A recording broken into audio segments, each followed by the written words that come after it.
Mic check. 1, 2. Yes, working. If this recording is ever found, then know that what follows was not meant for public consumption. This is not a tutorial. It is a confession, an autopsy of the human mind, one that only I could perform. I've spent my life navigating the intricate currents of human behavior, deconstructing lies, patterns, reactions. And what I found is chilling. Most people are readable, predictable, programmable, and that makes them controllable. This is the art of mind reading, and the deeper craft of subtle manipulation. Let's begin. I'm talking about command, control, psychological warfare. So listen closely, but in silence. Humans by design are expressive creatures.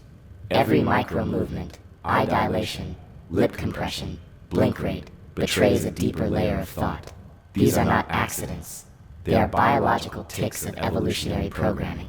To read minds, one must not seek magic, but statistics, probability, patterns.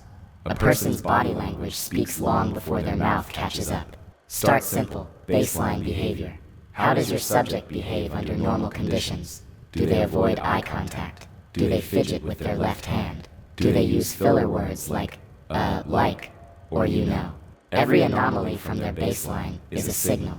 It's not about what people do. It's about what they do differently when something changes internally. Silence is your weapon. People hate silence. They fill it with noise, confessions, corrections, and subconscious betrayals. Kira, for example, was a master of concealment, but even he couldn't help himself from reacting emotionally to pressure. He was too invested in appearing calm. That need became a tell. Now that we've established a baseline, we create disruption. Social manipulators excel at this. Ask a question slightly outside of context. Pause. Tilt your head. Break eye contact at unexpected moments. These are not tactics for intimidation. They are used to confuse the mind just enough to force subconscious leaks. Psychological pressure reveals character. You'd be surprised how predictable people become when the illusion of comfort is removed. A simple, direct question, asked twice in a row, often yields conflicting answers. Why? Because people don't prepare for authenticity. They prepare for performance. Manipulation isn't always about deception. Sometimes it's about offering someone a reflection of who they want to be, and then watching them try to become it. Mind reading isn't all observation and logic. It is also performance. Empathy is the art of making someone feel you understand them, mirroring their posture, using their linguistic style, even reflecting their mood. All of these establish rapport, and rapport is the bridge to their inner world. Once someone trusts you, they volunteer their secrets. Most people crave validation. They want to feel understood more than they want to be safe. A good manipulator knows this, and weaponizes it. Here's the catch. You don't actually have to agree with them. You just have to appear to be on their side. Once they accept that illusion, they begin revealing their vulnerabilities. The trick is to remain emotionally distant, even while appearing emotionally engaged. I did this with every suspect. I mirrored their logic, even their darkness. When I investigated Kira, I didn't attack his ideology. I mirrored his rationality. It made him lower his defenses. Even a god can be manipulated, if he believes you understand him. People wear masks, yes, but they also leave gaps. And in those gaps, you'll find needs. The need to be loved, the need to be respected, the need to win. The more someone wants something, the easier they are to manipulate. Let me be clear, this isn't inherently evil. Manipulation is a tool. A scalpel can heal or harm. It depends on the wielder. Calibrate your tone, your expression, your posture, based on what they need in that moment. A silent nod can be more powerful than a monologue. A soft "I understand" can melt decades of resistance. The most subtle manipulators calibrate in real time.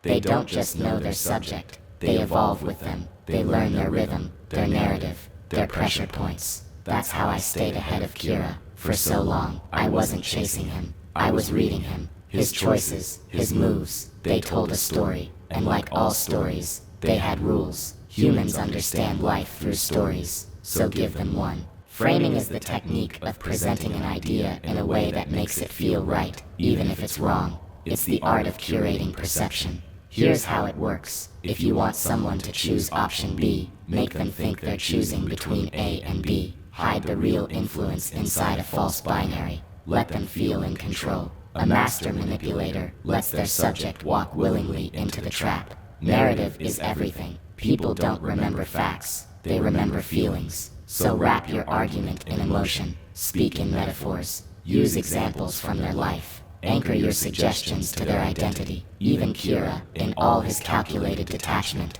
needed to believe he was just. That belief made him predictable. If I could control the narrative in his mind, I could predict his every move. That's the secret. Manipulation doesn't require chains. It only requires belief. If you speak too much, you reveal intent. If you speak too little, you become a mystery. Silence is powerful. It forces others to project. They begin completing your thoughts, guessing your intentions, and in doing so, revealing their own. The key is suggestion. Leave breadcrumbs. Imply, nod, shrug, let them build the tower, while you simply provide the bricks. The most effective manipulation is self-inflicted. Now comes the hard question. Should you use these techniques? Every tool can be a weapon. Every observation, a vulnerability. I share this not to corrupt, but to clarify, because whether you use these principles or not, others already do. Politicians, corporations, governments, even so-called friends. You are being read, framed, manipulated,